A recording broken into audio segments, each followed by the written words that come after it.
김형훈의 두뇌 교육을 시작하겠습니다.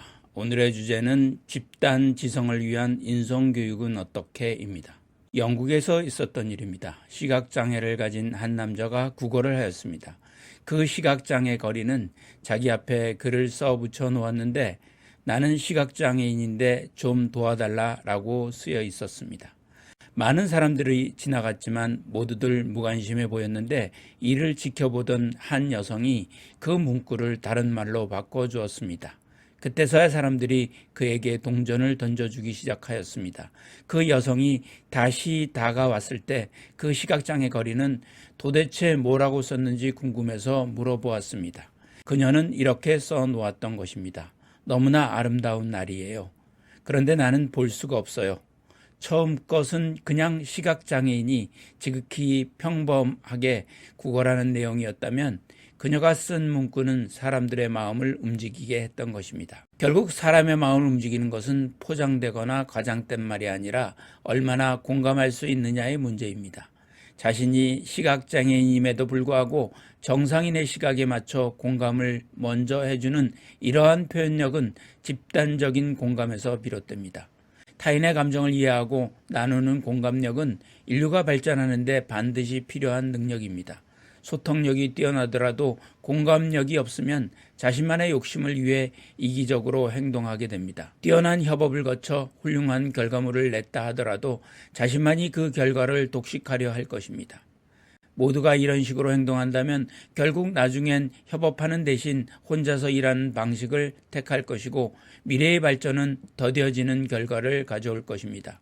실제로 우리나라 학생들은 프로젝트를 수행할 때 각자 맡은 부분을 하고 팀장이 수합해서 처리하는 방식으로 수행한다고 합니다. 그러다 보니 협력 학습이 더하기 효과에 그칩니다.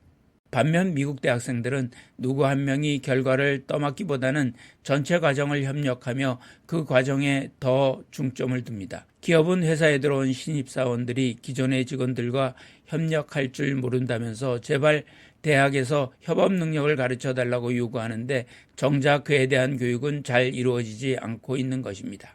첫 번째 질문입니다. 협업 능력을 키우는 데 있어서 장애물입니다. 소통력과 공감력은 부모로부터 배우는 측면이 큽니다. 이렇게 이야기하면 많은 부모가 우리 집은 아이랑 평소 이야기를 많이 해요.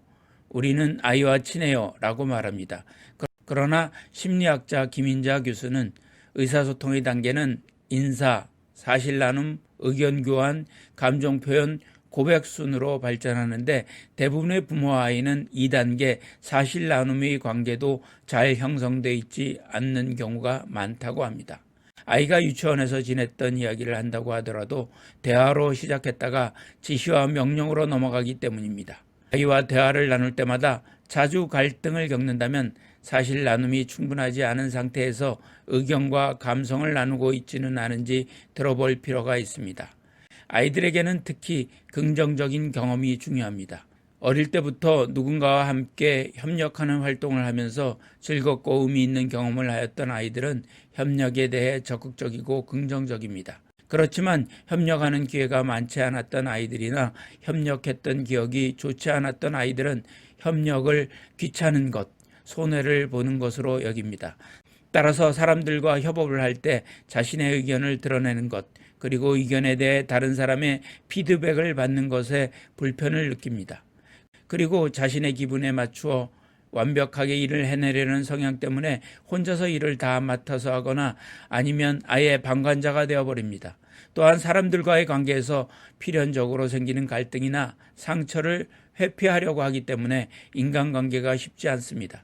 그렇게 되면 빠르게 비판 없이 아이디어를 내야 하는 브레인스토밍 활동에서 창의적인 생각을 내거나 위험을 무릅쓰고 새로운 것에 도전하는 것이 어렵습니다. 또한 자신을 방어하는 데 급급하다 보면 모든 가능한 시나리오를 대비해야 하기 때문에 신속한 의사결정과 시행을 하지 못할 가능성이 큽니다. 다른 사람들과 협업을 해야 하는 일이 많아지고 변화에 신속하게 대처해야 하며 창의적인 사고를 요구하는 현대사회에는 맞지 않은 태도인 것입니다.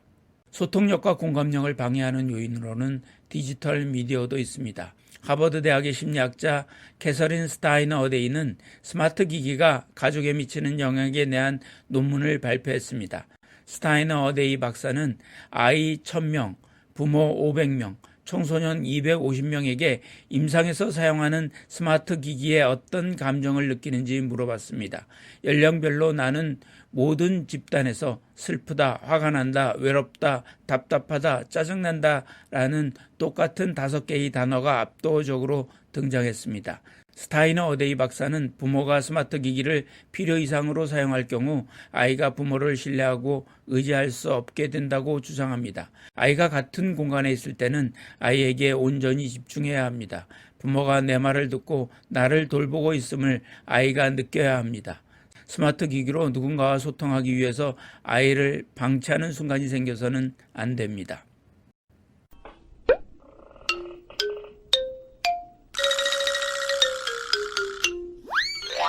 두 번째 질문입니다. 부모의 지침입니다. 4-7세부터 질서, 배려, 협력 등의 인성교육이 이루어져야 합니다. 인성교육은 일상생활 속에서 어릴 때부터 지속적으로 실시되어야 하며 생활하는 모든 공간과 시간 속에서 통합적인 과정으로 이루어져야 합니다. 아이와 환경 간에 능동적인 상호작용이 이루어져야 가능하며 아이는 부모나 또래와 개별적으로 혹은 집단으로 상호작용을 하면서 새로운 지식과 기능을 습득하고 태도를 형성해 가야 합니다. 첫째, 가족의 소중함을 알게 하세요. 4-7세 아이는 가족과 밀접한 관계를 갖는 때이므로 가족에 대한 이해와 소중함을 알도록 하세요. 일찍부터 부모와 조부모, 형제에게 애정과 친밀감을 느끼며 가족의 소중함을 알도록 하세요. 아이가 가족이 있어 행복하다는 것을 인식하는 것이 중요합니다. 아이와 함께 가족을 기쁘게 하는 일을 찾아보고 가족이 어려움에 처했을 때 서로 위로하며 협력할 수 있는 기회를 가져야 합니다. 우리 가족이 행복했던 때 우리 가족의 자랑거리 등을 알고 이를 표현해보는 시간을 가지세요. 가족과 함께해서 행복했던 일을 말해줄 수 있니? 가족의 자랑거리를 소개해줄 수 있니? 누나나 형, 동생과 사이좋게 지내려면 어떤 방법이 있을까? 둘째, 친구들과 서로 돕고 예의 규칙 등 사회적 가치를 알고 지키세요. 4-7세 아이는 가족 외에 친구와 교사, 이웃 등 타인과의 사회적 관계가 확장되면서 상호작용이 빈번합니다. 이 시기는 다른 사람과 원만한 관계를 형성하고 협력할 수 있는 사회적 능력과 기술을 습득하여야 합니다. 사회적 관계를 형성하는 데 필요한 질서, 배려, 협력 등 바른 인성을 길러주어야 합니다. 따라서 아이는 친구와 협력하며 갈등이 발생할 경우 이를 긍정적으로 해결하는 방법을 습득하여야 합니다. 또한 정직, 배려, 예의, 공공규칙 등 사회적 가치를 알고 실천하여야 합니다. 특히 아이 스스로 규칙을 정하고 지키며 친구 또는 부모와 한 약속에 대해 책임을 지도록 합니다. 어른께는 어떤 말을 사용해야 할까? 친구에게는 어떻게 말해야 될까? 선생님과 친구들에게 어떻게 인사를 하면 좋을까? 셋째, 다양한 가족 구조를 인정하여 편견을 없애세요. 모든 가족이 부모, 자녀로 이루어지는 것이 아니라 한부모 가족, 조선 가족, 입양 가족, 다문화 가족 등 다양한 가족이 있음을 알고 자기의 가족과 다른 가족에 대한 편견을 갖지 않아야 합니다. 엄마와 둘이서 살고 있는 친구는 엄마가 아빠 역할도 함께 하고 있다는 것에 대해 이야기하는 기회를 제공하고 할머니와 함께 살고 있는 친구인 경우에는 할머니가 엄마의 역할을 대신해주고 있을 뿐 서로 사랑하고 격려하는 것은 다른 가족과 차이가 없다는 것을 이해하도록 하세요. 만약에 엄마가 계시지 않는다면 그 집에서는 누가 엄마를 대신해서 도와줄 수 있을까? 아빠가 음식을 할 때 너희가 도울 수 있는 일에는 어떤 것들이 있을까? 엄마가 안 계실 때 너희들이 할 수 있는 일에는 어떤 것들이 있니? 넷째, 친구와 협동하며 노세요. 4-7세 아이는 친구들과 함께 생각하고 행동하면서 함께 참여하는 즐거움을 경험하여야 합니다. 협동하는 속에서 집단의 한 구성원으로 즐겁게 협조하고 친구들의 요청에 자발적으로 응하는 참여와 협력의 자세도 필요합니다. 아이는 나와 친구와의 의견이 다를 때에는 나의 의견도 존중하지만 친구의 의견도 존중하며 받아들여야 함을 알아야 합니다. 친구와 다툼이나 갈등이 생겼을 때 긍정적인 방법으로 문제를 해결하도록 하며 갈등을 해결하는 과정을 통해 배려, 양보, 타협 등 친구와 사이좋게 지낼 수 있는 사회적 기술도 익혀야 합니다. 많이 속상할 때는 정말 속상해요 라고 말하는 거야. 어릴 때 친구의 마음은 어땠을까? 그럴 때 친구의 마음은 어땠을까? 어떻게 하면 서로 사이좋게 지낼 수 있을까? 5째, 도움이 필요할 때 다른 사람과 도움을 주고 받으세요. 아이는 혼자 노력하는 것도 중요하지만 혼자만의 힘으로 모든 것을 다 잘할 수 없으며 때로는 도움이 필요할 때가 생기고 이럴 때에는 다른 사람들에게 도움을 청하고 받는 것이 바람직합니다. 아이는 가족, 이웃, 친척, 친구, 교사 등 다른 사람들과 서로 도움을 주고받으며 협력하여 생활해야 합니다.